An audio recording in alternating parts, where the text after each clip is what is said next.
नागपुर महानगर पालिका आयुक्त राधाकृष्णन बी पर रीना सिंह नामक महिला जो एक एनिमल एक्टिविस्ट भी है, इन्होंने पत्रकार परिषद कर काफी गंभीर आरोप लगाए। महिला के अनुसार आयुक्त ने अपने कैबिन में उनके साथ दुर्व्यवहार करते हुए अपशब्दों का भी प्रयोग किया। साथ ही महिला ने यह बताया कि उन्होंने अपने साथ हुई इस घटना के विरोध में मनपा आयुक्त राधाकृष्णन बी के खिलाफ नागपुर के सदर पुलिस थाने में शिकायत भी दर्ज कराई है। मामला गंभीर तथा मनपा आयुक्त जैसे बड़े आईएएस अधिकारी से संबंधित होने की वजह से स्टार इंडिया न्यूज़ 19 की टीम ने पूरे मामले की पड़ताल की और रीना सिंह से बात की। आज हमारे साथ में एक ऐसी शख्सियत है जो कि एनिमल लवर है, एनिमल एक्टिविस्ट है। उनका नाम रीना सिंह है। इन्होंने एक बड़ा गंभीर आरोप लगाया हुआ है एनएमसी कमिश्नर पर। तो इनसे जानते हैं कि एक्चुअल में वो मामला क्या था। मैम बताइए कि एनएमसी कमिश्नर जैसे बड़े आईएएस ऑफिसर हैं, इतने गंभीर आरोप आपने लगाए हैं, इस बारे में बताइए। आरोप गंभीर इसलिए है कि मैं एक सोशल कॉज के लिए उनके पास मिलने के लिए गई थी और उनका एक मैं आपको रूपरेखा बता देती हूँ कि मैं मिलने क्यों गई थी।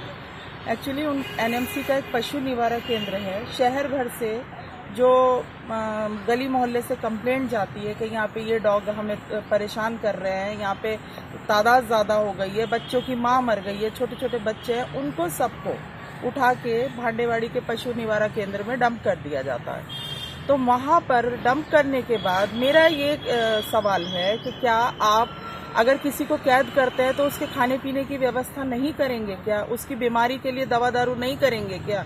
यही सवाल करने मैं कमिश्नर साहब के पास इसलिए गई थी क्योंकि उन्होंने 7 महीने से एनएमसी के शेल्टर में सब कुछ बंद कर रखा है, खाना भी, दवाई भी, सब कुछ बंद कर रखा है। तो मैं उनसे यही कहने गई थी कि चलिए 7 महीने से आपकी जिम्मेदारी मैं उठा रही हूँ, खाने की व्यवस्था आप एक डॉक्टर दे दीजिए।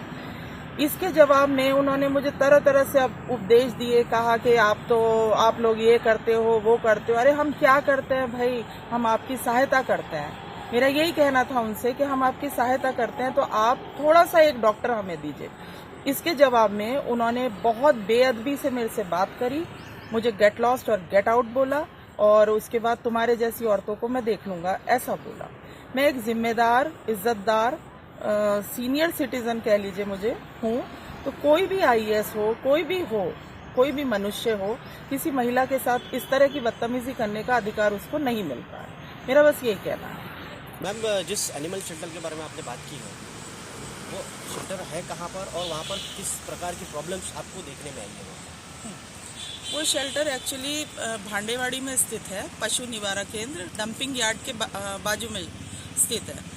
वहाँ पे प्रॉब्लम ये है कि शहर भर के शिकायत के जो कुत्ते आते हैं वो उनकी हालत इतनी ख़राब होती है, मरनासन अवस्था में होते हैं, दर्द से चीखते रहते हैं। वहाँ पे आप जाएंगे तो आपका वैसे ही हृदय जो है ना वो विचलित हो जाएगा। क्यों?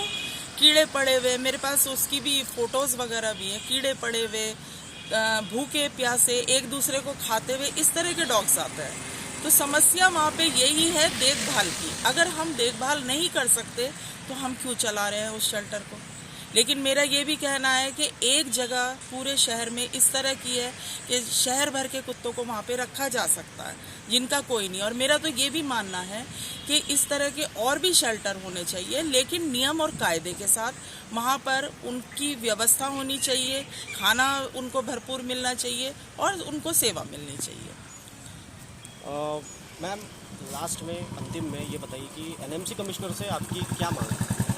मेरी एनएमसी कमिश्नर से यही मांग है कि जो अब तक उन्होंने एक व्यवस्था चला रखी थी, उसमें क्या था कि वो खाने की भी व्यवस्था देखते थे एनएमसी वाले, वो दवाइयों की भी देखते थे, वो डॉक्टर भी प्रोवाइड करते थे 8-8 घंटा का। अचानक से उन्होंने जो ये बंद कर दिया, उसके पीछे क्या कारण है? क्या उन पे पैसा नहीं है? क्या उनके पास मैन पावर नहीं है? और जो वो दूसरी संस्था को वो देना चाह रहे हैं, क्या वो इस सक्षम है ये भार उठाने में? क्या उसको कोई नॉलेज है? क्योंकि शहर भर से कुत्ते तो एनएमसी ही पकड़ेगी, उन्हीं के पास मैन पावर है, गाड़ियां हैं, सब हैं। तो एक आदमी खाना पकाएगा, दूसरा आदमी खाएगा, इस तरह की व्यवस्था है या जो पहले से चल रही है वो ही चलेगी? मेरा ये उनसे सवाल है। मैम जब आप एनएमसी कमिश्नर आपके ऑफिस में, उनके चेंबर में जब आप गए तो आपके साथ में कैसा व्यवहार हुआ वहाँ पर? नहीं, पहले तो उन्होंने बैठने को भी नहीं बोला, बस यही काम, मेरे को तुमसे बात ही नहीं करनी है, बात ही नहीं करनी है। मैं कोई अपने घर के लिए सब्जी भाजी के पैसे मांगने के लिए नहीं गई थी। एक जनहित की समस्या थी, क्योंकि कुत्तों से पूरा शहर परेशान रहता है। वो क्यों परेशान रहता है? क्योंकि एनएमसी उनकी नसबंदी नहीं कराती। नसबंदी क्यों नहीं कराती? बजट आता है, पैसा आता है, लेकिन वो लोग डॉक्टर्स को जो नसबंदी करते हैं उनके बिल्स पास नहीं करते हैं। तो डॉक्टर्स भी अपने घर से कुछ भी नहीं करेंगे ना, सभी का अपना परिवार है। तो एनएमसी कमिश्नर मानवता के आधार पर कम से कम हमारी बात तो सुने। हम उनसे क्या मांगते हैं? वो हमको पैसे देते हैं क्या ये सेवा करने के लिए? या हम उनसे कुछ उनके पास आके इस तरह से बोलते हैं क्या हमेशा हमेशा? साल में कभी एक पशु प्रेमी उनके पास समस्या लेके जाता है, तो ये उनका कौन सा आचरण है जो वो अभद्र व्यवहार करते हैं हमारे साथ? मेरे साथ भी जो उन्होंने किया, किसी भी आईएएस ऑफिसर को शोभा नहीं देता, और ना ये उनको एकेडमी में सिखाया जाता होगा कि किसी महिला के साथ किस तरह का व्यवहार करना चाहिए। ये उनको शोभनीय नहीं था जो उन्होंने मेरे साथ किया।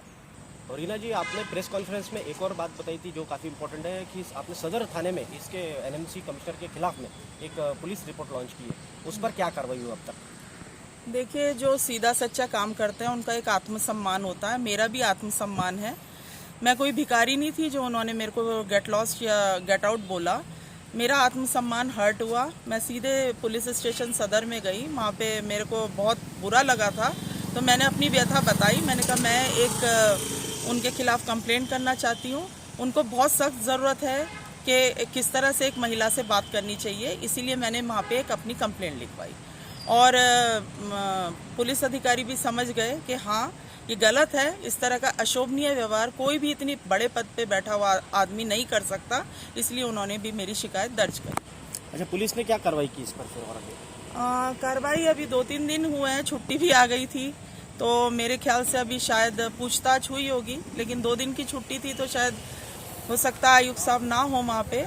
आज मैं भी फॉलो अप लेती हूँ कि क्या हुआ। जैसा कि आपने देखा, रीना सिंह ने नागपुर के भांडेवाड़ी क्षेत्र में स्थित एनएमसी के एनिमल शेल्टर में पिछले 7 महीनों से व्याप्त अव्यवस्था के लिए नागपुर महानगर पालिका आयुक्त राधाकृष्णन बी को पूरी तरह से जिम्मेदार ठहराया है। यह जानकारी प्राप्त होने के पश्चात हमारी टीम ने भांडेवाड़ी स्थित एनिमल शेल्टर का रुख किया, जहां पर हमारी मुलाकात सीनियर वेटरनरी ऑफिसर डॉक्टर आशीष जायसवाल से हुई। बातचीत में डॉक्टर जायसवाल ने यह स्वीकार किया कि पिछले वर्ष 1 अक्टूबर 2021 से जानवरों को भोजन की व्यवस्था कराने वाला टेंडर एनएमसी ने बंद कर दिया है, जिसकी वजह से यहाँ पर रह रहे बेजुबान जानवर दाने दाने को मोहताज है और इन बेजुबानों की सुध लेने वाला कोई नहीं है। मीडिया के कैमरे देखते ही सेंटर के कर्मचारियों ने आनन फानन में जानवरों के लिए काम चलाऊ भोजन की व्यवस्था कर दी। सबसे इम्पोर्टेंट सवाल ये है कि पिछले साल 1 अक्टूबर से जो है यहाँ पर जो खाना पहुँचाने का जो टेंडर है वो एनएमसी द्वारा बंद किया गया है, जिसके ऊपर ये सारा बवाल हो रहा है। तो आप बताइए कि अगर वो शुरू हो तो यहाँ पर जानवरों को कितना फ़ायदा है? देखिए कैसा है, अभी मैं 2018 से यहाँ पे as a senior veterinary officer काम कर रहा हूँ। तो मैं 3 साल देखा कि जब बचत गट को जब ठेका जो कॉन्ट्रैक्ट मिला हुआ था 11 महीने का, उस समय ये था कि आपने एक आदमी, एक महिला बचत गट एक 11 महीने के लिए दिया कि देखो ये काम करना है। उसके मार्फत जो भी कुछ उनको चार्जेस मिलते थे वो एक रिस्पॉन्सिबिलिटी थी। तो कैसा है कि वो रिस्पॉन्सिबिलिटी से काम होता था। 2 टाइम बर्तन माजना, जो इन लोगों को जो खाना दिया जाता है टोटली क्लीनिंग से लेके चावल पकाने से लेके चिकन लाने से सब प्रॉपर होता था। तो डॉक्टर साहब, आपके हिसाब से कि अगर ये टेंडर्स फिर से अगर एनएमसी द्वारा शुरू कर दिए जाए तो इससे और सहूलियत यहाँ जानवरों को जाएंगी, जो आज जो कन्फ्यूज़न की जो सिचुएशन है वो हट जाएगी? अभी सर देखिए कैसा, मैं यहाँ पे रूट लेवल पे काम कर रहा हूँ।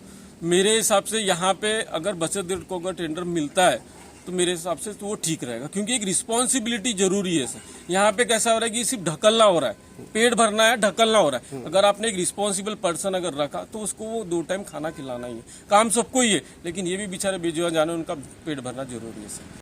अब तक मामले की पूरी जांच पड़ताल करने पर एक बात तो साफ है कि एनिमल एक्टिविस्ट रीना सिंह द्वारा भांडेवाड़ी एनिमल शेल्टर में फैली अव्यवस्था के बारे में लगाए गए आरोप पूरी तरह से गलत नहीं है। इस मामले में मनपा आयुक्त का पक्ष जानने के लिए हमारी टीम पूरे 2 दिन राधाकृष्णन बी के कार्यालय में डटी रही, पर उन्होंने मीडिया से बात करना मुनासिब नहीं समझा और अपना पक्ष रखने में विफल रहे। रीना सिंह नामक महिला एनिमल एक्टिविस्ट की बेइज्जती के मामले में हमने महानगर पालिका के आयुक्त से 2 दिन से हमने मिलने की कोशिश की, लेकिन उन्होंने हमें समय नहीं दिया। तो क्या इस पर से निष्कर्ष निकाला जाए कि रीना सिंह ने जो उन पर आरोप लगाए हैं वो सच है या नहीं। नितिन बागड़े के साथ मैं Mukund Chaurasia, star India news 19।